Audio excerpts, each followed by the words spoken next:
हमीरपुर संसदीय क्षेत्र से कांग्रेस के वरिष्ठ प्रवक्ता संदीप सांख्यान ने प्रेस को जारी बयान में कहा कि सत्ता से बाहर बैठी भाजपा सत्ता में आने के लिए दिन रात साजिशों को अमलीजामा पहनाने में लगी हुई है। कांग्रेस से निष्कासित 6 विधायकों को पहले चंडीगढ़ के निजी होटल में रखा जाता है, फिर उन्हें वहां से उत्तराखंड के ऋषिकेश ले जाया जाता है। तदुपरांत अब उनको दिल्ली ले जाया जाता है।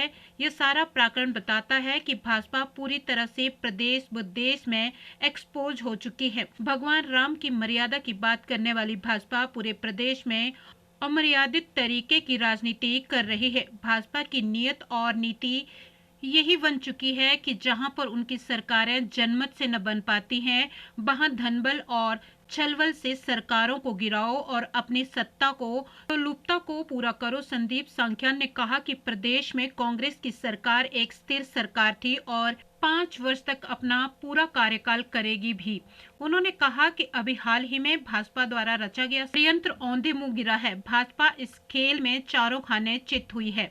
प्रदेश की कांग्रेस सरकार जहां एक और प्रदेश को आत्मनिर्भर बनाने में लगी है, तो प्रदेश में युवाओं को रोजगार देने के लिए भी प्रयासरत है। महिलाओं को 1500 रुपए प्रतिमाह जैसी योजनाओं को अमलीजामा पहनाने में लगी है। प्रदेश में सैकड़ों पढ़े लिखे बेरोजगार युवाओं के हक में JOAIT के लिए फैसला लिया गया। वहीं भाजपा की केंद्र सरकार प्रदेश में कांग्रेस की सरकार को गिराने में कोई कसर नहीं छोड़ रही है। संदीप सांख्यान ने कहा कि केंद्र की भाजपा सरकार 6 निष्कासित विधायकों को अब चाहे लोक कल्याण भवन में ही रख ले, तब भी प्रदेश की कांग्रेस सरकार को चिंता नहीं, क्योंकि प्रदेश में कांग्रेस पार्टी और कांग्रेस की सरकार आम जन पर ज्यादा भरोसा करती है और आम जन कांग्रेस पर भरोसा जताता है, ना कि भाजपा के षड्यंत्रों पर। संदीप सांख्यान ने कहा कि प्रदेश के मुख्यमंत्री जिस तरह से कैबिनेट बैठकों में जनहितैषी फैसले ले रहे हैं, जनता के लिए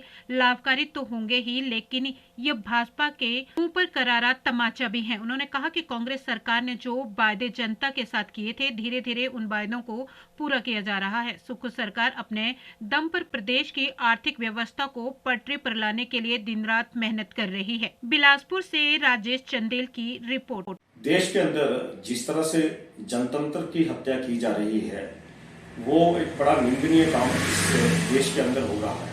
उसी कड़ी में हिमाचल प्रदेश की जो सरकार है, उसको भी उसका शिकार जो है भारतीय जनता पार्टी और केंद्र सरकार बना रही है।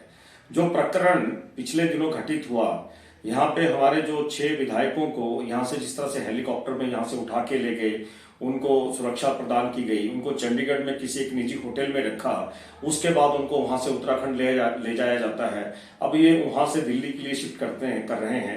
तो मैं तो भारतीय जनता पार्टी के नेताओं से कहता हूं कि अगर आपको ये लगता है तो आप इनको लोक कल्याण भवन में क्यों नहीं रख लेते, अगर आपको इस तरह से इनकी चिंता है।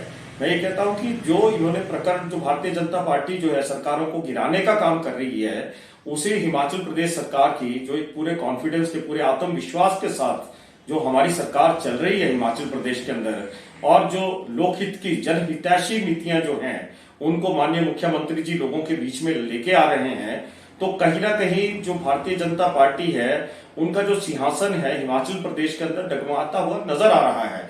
और मेरे ख्याल में अब तो हिमाचल प्रदेश का जो आम जनमानस भी है, वो भी इस चीज को समझने लग गया है कि देवधरा के अंदर जिस तरह से भारतीय जनता पार्टी ने एक बड़ी सशक्त सरकार को गिराने की कोशिश की है, वो बहुत ही एक निंदनीय घटना है। और जिस तरह का प्रकरण भारतीय जनता पार्टी रच रही है, वो मेरे सामने, वो भारतीय जनता पूरी पार्टी जो है वो पूरी तरह से एक्सपोज हो चुकी है। और लोगों का जो एक जन भावना जो उभर के सामने आ रही है, वो सारी की सारी जन भावना ये उभर के आ रही है कि भारतीय जनता पार्टी जो है वो पूरी डिक्टेटरशिप की तरह काम करती है, पूरी डायकोटॉमी इस देश के अंदर चला रही है। अगर सरकारें इनको बहुमत से नहीं मिलती, इनको मैंडेट नहीं मिलती, तो ये पैसे के बल पे खरीदना चाहते हैं या उसको निरंकुश तानाशाही के बल पे उन लोगों को कैप्चर करके जो है ये इस तरह की राजनीति जो है पनप रही है। तो मैं ये समझता हूं कि आने वाले जो हमारे लोकसभा के चुनाव हैं, उसके अंदर जो हिमाचल प्रदेश और इस देवधरा की जो जनता है, वो भारतीय जनता पार्टी को एक संदेश देगी कि हिंदुस्तान के अंदर और हिमाचल प्रदेश के अंदर जो है, भारतवर्ष के अंदर जो है, इस तरह की जो नीतियां हैं वो नहीं चलेंगी। और इतिहास भी इस चीज का गवाह है कि इस तरह का जब भी हिंदुस्तान के अंदर या हिमाचल प्रदेश के अंदर इस तरह की घटनाएं घटित हुई तो उसका जनता ने जो है वो बड़ा करारा जवाब जो है वो दिया है।